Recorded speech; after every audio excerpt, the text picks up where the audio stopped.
Chair. Thanks, folks. Now, you've raised the MRRT as an example of, quote, thorough and proper engagement. You also called it an opening of the books and a constructive and proper dialogue. Now, clearly you got to write your own rules in that instance. Are you just annoyed that you didn't get to write these rules? Well, that's a bit of an offensive question, Senator. No, we don't consider that we got to write our own rules. What we did with the MRRT was work through what were fundamental design features.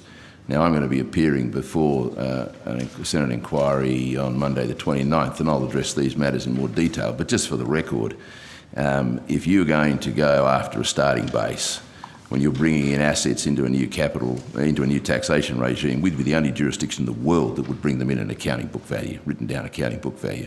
And we didn't do that with capital gains tax. We didn't do that with the petroleum resource rent tax. So the fact of the matter is that that is a platform of good tax design.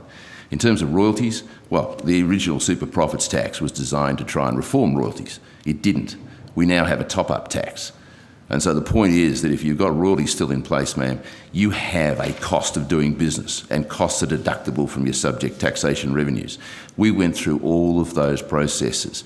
The reason why I said that was a process of engagement was because it was headed by Don Argus and former Minister Ferguson, with all of the Treasury and the officials and the like. It was actually a bit of an insight for them to see actually how the mining industry works.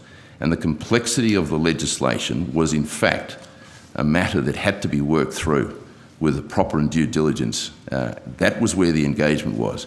For the record, we offered time and time and time again through the Henry Review and then subsequent discussions with Treasurer Swan to open up our books and to show where and what these aspects of what was being proposed would deleteriously impact the industry. So the point I'm making is not what you suggest, that we could write our own rules, but rather that if you're going to have productive and constructive engagement, it's got to be both ways.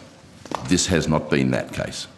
Well, I think the Australian people certainly got an insight into your influence when you toppled the former Prime Minister, but be that as it may, given Chairman, we've got 5 minutes to go. That is outrageous. Senator Waters, I really think you should try and confine yourself to the issues that the Minerals Council have raised and the terms of reference that we're operating under. Thank you, Chair.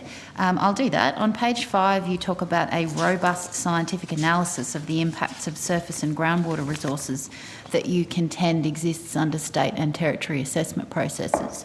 I presume you saw the Four Corners program, which showcased those laws, particularly in Queensland, and where a senior bureaucrat was describing how, in fact, she was instructed not to consider the water impacts. In that instance, it was of a coal seam gas proposal, so, granted that's not one of your members, but the point remains the state laws there were twisted beyond belief. How can you contend that they are a robust scientific analysis when they're given half a day to analyse impacts and instructed not to look at water? Senator, I prefer that you directed that question to subsequent witnesses who are going to follow us. I'm sure you would. No, well, because I know the details and I know exactly what is behind all of that and what is the substance. But it would be quite improper for me to speak on behalf of the coal seam gas industry. But I would go back to the fundamental tenet, and that is, are you seriously suggesting that because you have lost confidence in the state systems that there ought to be a federal takeover? I mean, that's what's on the table here. No one's proposing a takeover, Mr Hook. You know that full well. That's what's on the table here. Because if you don't, well, fix the state. You might want to correct the record in that regard because that's patently inaccurate. Well, I'm happy for you to tell me it's patently accurate, Senator, and I respect what you're saying. Nothing is being taken from the state jurisdiction. If the state jurisdictions are as bad as the Four Corners program, I should say, suggested, and that you're giving succour, then surely the point of failure is with the states. The states have the constitutional responsibility for land access management, or land access and management. Similarly, they have constitutional responsibility for whole management of waters. Now, Senator Cameron has improve their laws. I'm sorry. Let Senator Hook finish. You should have put my eye been on the prepared clock. for Mr. Hook. He's Oh, I'm very prepared. I'm having a experienced at lovely this. time. Thank So you. we'll get him to stop as soon as we can. Mr. Hook. Senator, this might be the last time we ever do this. Might be. Yeah, what I was trying to say was that if the failure is with the states, then shouldn't we be concentrating efforts on the states?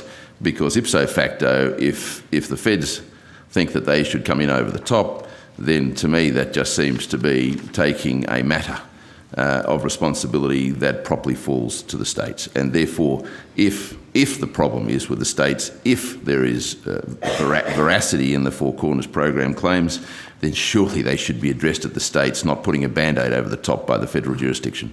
And so you've been lobbying the states to improve the quality of their laws? The state organisations do a pretty good job.